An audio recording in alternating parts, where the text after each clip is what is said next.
Bonjour à toutes et à tous et bienvenue pour ce nouveau Duplex Bourse du 17 avril 2013. On retrouve tout de suite Romain Daubry, notre expert de Bourse Direct. Bonjour Romain.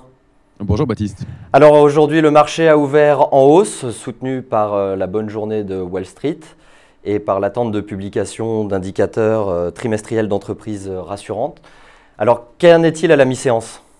Bien effectivement, on avait on avait suivi le rebond en fait de Wall Street hier qui avait corrigé l'effet Boston d'avant-hier. Et puis on a connu une chute brutale du marché après l'ouverture, notamment suite à des rumeurs de dégradation de la dette allemande. On a constaté que c'était vraiment ça puisque les banques étaient en tête des baisses. On a perdu presque près d'un 20% à un moment.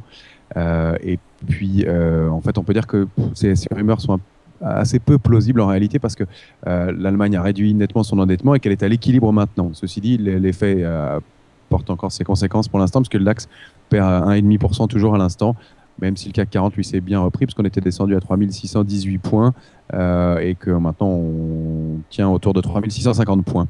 Voilà. Alors, ce qu'on peut dire aussi, c'est que, en revanche, la mauvaise nouvelle, c'est que selon le FMI, la France serait déjà en récession, contrairement à ce qui est annoncé. Aïe, on va rester du côté du CAC et des indices. Justement, quelles sont les valeurs, les supports et résistances à surveiller aujourd'hui ? Alors, il fallait tenir 3695 points pour que la tendance reste positive. En dessous, on est dans une tendance clairement négative, avec comme point bas 670, 638, 3600 probablement. Et puis, si en revanche on arrivait à reprendre les 3695 points, on pourrait venir vers 3729, puis 3743 points en haut dans un premier temps. Voilà le cadre des points à tenir pour aujourd'hui. Du côté des valeurs maintenant, EADS, c'est un peu la perle des valeurs qui a gagné 4% à l'ouverture. Après le placement des parts de Daimler, pouvez-vous nous en dire plus ? Oui, effectivement. Alors, elle est toujours en progression, près de 5% de hausse aux alentours de 39 euros.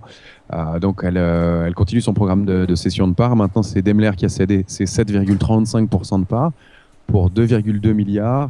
Après Lagardère qui avait fait la même chose la semaine dernière. Elle les a cédés à 37, Lagardère un petit peu plus haut, mais elle à 37. Donc, haute fourchette pour les prévisions. Manifestement, le marché digère très bien cette réorganisation du capital. Ça plaît aux investisseurs institutionnels. On peut dire qu'en face, suite à ces opérations, eh bien, EADS a racheté 1,61% des parts de Daimler et 1,95% des parts de Lagardère. Non, c'est l'inverse, pardon, autant pour moi. Donc 1,61% des parts de Lagardère et 1,95% des parts de Daimler. Voilà, et elle projette de racheter 5,17% de son capital, donc 43 millions d'actions d'ici fin juillet. Donc le titre se porte très bien. La France diminue aussi sa part dans le capital, comme l'Allemagne, donc elles sont à 12% toutes les deux.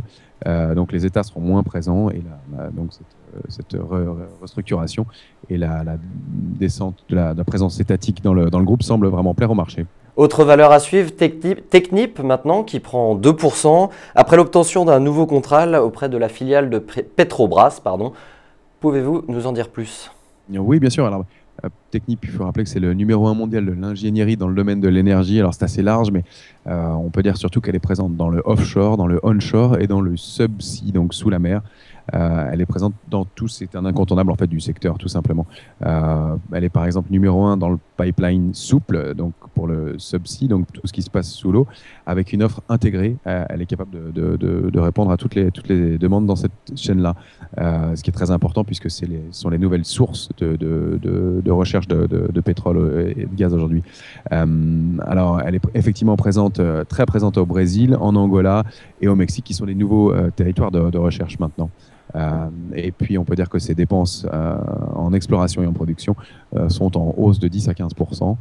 Donc, voilà, ça en fait un incontournable du métier et qui est très, très bien noté, bien entendu. On finit maintenant avec Wall Street qui a rebondi hier, stimulé par les bons résultats des sociétés, des résultats meilleurs qu'attendus et un bon chiffre sur l'immobilier américain. Mais attention, ces informations ont fait un peu passer à la trappe les prévisions mitigées sur la croissance US par le Fonds monétaire international. Alors, quelle sera la tendance à l'ouverture ? Alors, pour l'instant, la tendance elle est légèrement baissière. Les futurs américains sont en baisse, 0,4 et 0,5%, respectivement pour le futur S&P et le futur Nasdaq. Ceci dit, comme vous le disiez, les résultats étaient bons hier, meilleurs qu'attendus pour Goldman Sachs, même s'il y a un peu un ralentissement des activités de marché. Bien meilleur pour Coca, qui a rebondi de 5%. Elle ferait des sessions attendues plus tôt que prévu. Donc ça, c'est important aussi. Vous le disiez dans l'immobilier, c'est rassurant puisque les premiers chiffres de l'immobilier avaient été un peu décevants. Et puis là, on voit que les mises en chantier sont plus fortes qu'attendues. Donc c'est favorable aussi. Et quant à la production industrielle, elle est tombée en progression de 0,4%, ce qui était mieux aussi. Alors, quant au PIB, vous en parliez des États-Unis. Eh bien, cette fois-ci, le FMI le voit avec un PIB en hausse de 1,90% contre 2,30% attendu. En fait, c'est l'effet des coupes budgétaires qui est maintenant mesuré.